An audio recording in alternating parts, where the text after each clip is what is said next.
आधुनिक metal fibre laser cutting प्रविधिबाट फलाम, स्टिल, सिल्भर, एल्युमिनियम, कपर र ब्रास जस्ता मेटलका विभिन्न खालका भने जस्ता रेलिङ, ढोका,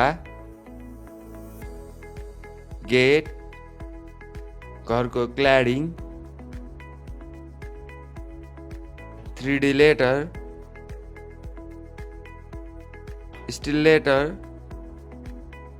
साइनेज र गाडीका विभिन्न पार्ट पुर्जाहरू र साथै मेसिनबाट कटाइ हुने हरेक काम हामी कहाँ गरिन्छ। थप जानकारीका लागि तल दिएको नम्बरमा सम्पर्क गर्नुहोला र साथै नयाँ अपडेटको लागि हाम्रो फेसबुक पेज र इन्स्टाग्राम पेज फलो गर्नुहोला। धन्यवाद। Himal Signage, your one-stop destination for all CNC works.